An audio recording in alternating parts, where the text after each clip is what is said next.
Now इस video में हम हाइपरलेजर फैब्रिक पढ़ेंगे।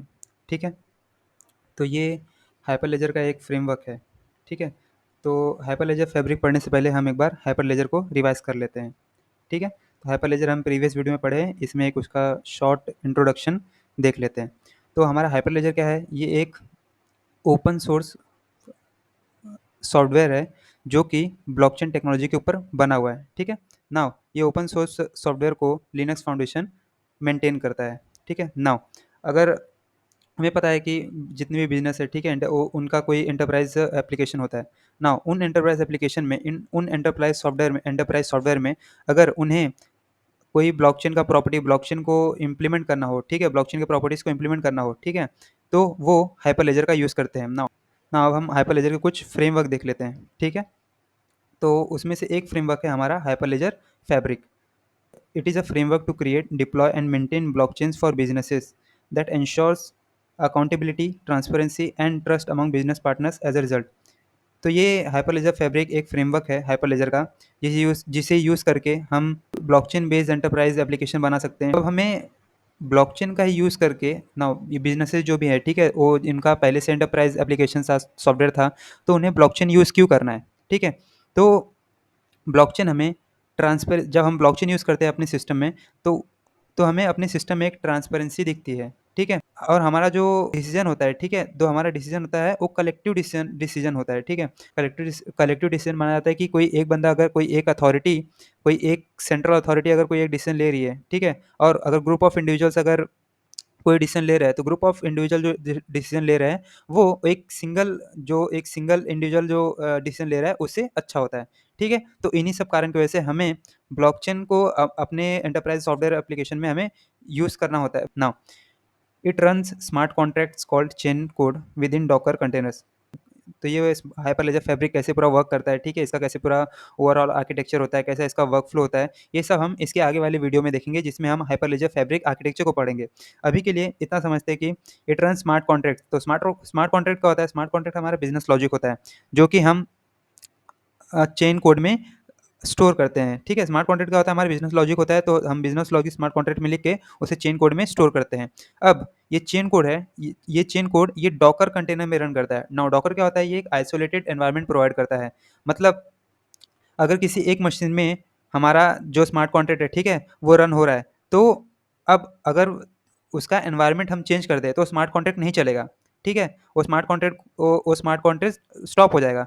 तो वो स्मार्ट कॉन्ट्रैक्ट स्टॉप ना हो एनवायरनमेंट चेंज होने के लिए, तो हम उसे डॉकर में कर देते हैं ना। डॉकर क्या करता है? एक एनवायरनमेंट उससे प्रिजर्व कर देता है, एक कंटेनर बनाता है, और उस कंटेनर के अंदर जितना भी इस स्मार्ट कॉन्ट्रैक्ट को जितना भी एनवायरनमेंट चाहिए, वो सब एनवायरनमेंट उस कंटेनर के अंदर ड्रॉप कर देता है। नाउ अब जब कभी भी हमें अपना स्मार्ट कॉन्ट्रैक्ट रन करना होगा, तो वो हम उस कंटेनर में रन कर सकते हैं, और वो कभी भी स्टॉप नहीं होगा हमारा स्मार्ट कॉन्ट्रैक्ट। ठीक है, now the members of Hyperledger Fabric network enrol through a trusted MSP. Now हमारा एमएसपी क्या होता है? जब कभी भी किसी क्लाइंट को हमारे ब्लॉकचेन एप्लीकेशन है, ठीक है, जो हमारा ब्लॉकचेन बिजनेस एंटरप्राइज एप्लीकेशन है, उसके साथ जब किसी क्लाइंट को इंटरेक्ट करना है, ठीक है, तो उसे वो डायरेक्टली इंटरैक्ट नहीं कर सकता, क्योंकि हमारा ये जो ब्लॉकचेन नेटवर्क है, ठीक है, एंटरप्राइज जो हमने एंटरप्राइज सॉफ्टवेयर बना रहे हैं, ठीक है, ब्लॉकचेन का यूज़ करके, तो एक परमिशन्ड ब्लॉकचेन है। ठीक है, मतलब उसे बस ऑथराइज यूजर ही एक्सेस कर सकते हैं। तो कोई भी एक क्लाइंट नॉर्मली इंडिविजुअल कोई भी एक नॉर्मल इंडिविजुअल उसे डायरेक्ट एक्सेस नहीं कर सकता, उसे परमिशन चाहिए होता है। तो वो परमिशन कौन प्रोवाइड करता है? वो परमिशन एमएसपी प्रोवाइड करता है उसे। Now Hyperledger Fabric also offers the ability to create channels, allowing a group of participants to create a separate ledger of transmission। हमारा जो हाइपर लेजर फैब्रिक है, ये हमें अलाउ करता है मल्टीपल चैनल्स बनाने के लिए। ठीक है, नाउ जो हमारा पूरा सिस्टम है, हमारा जो सॉफ्टवेयर है, ठीक है, जो हम हाइपर लेजर फैब्रिक को यूज़ करके बना रहे हैं, ठीक है, तो उसके इस पूरे नेटवर्क के अंदर हम एक सब नेटवर्क बना सकते हैं। ठीक है, ना इस सब नेटवर्क में क्या होगा? मल्टीपल चैनल्स होते हैं ना। हर एक चैनल क्या करता है?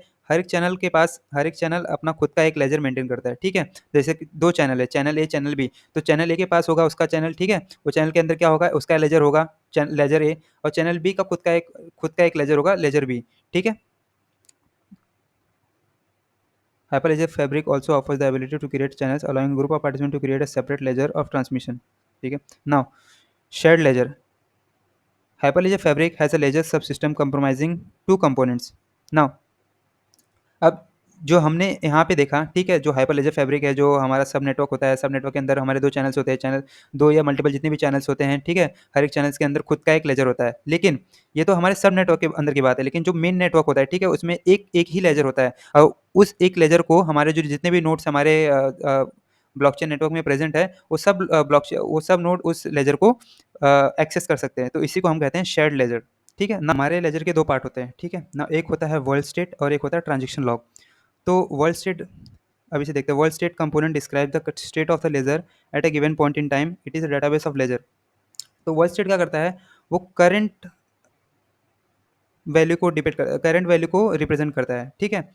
और ट्रांजेक्शन लॉग क्या होता है, ये हिस्ट्री जितनी भी हिस्ट्री मतलब करंट लॉग से पहले जितनी भी उसकी हिस्ट्रीज है, ठीक है, उन सबको कंबाइन करके जो हमें ट्रांजेक्शन होता है उसे हम कहते हैं ट्रांजेक्शन लॉग। नाउ इसे एक एनालॉजी के थ्रू हम समझ सकते हैं कि हमारा जो करंट अवेलेबल बैलेंस है, ठीक है, वो हो गया हमारा वर्ल्ड स्टेट, ठीक है, और हमारी जितनी भी प्रीवियस ट्रांजेक्शन हिस्ट्री है, ठीक है, वो हो गया हमारा ट्रांजेक्शन लॉग।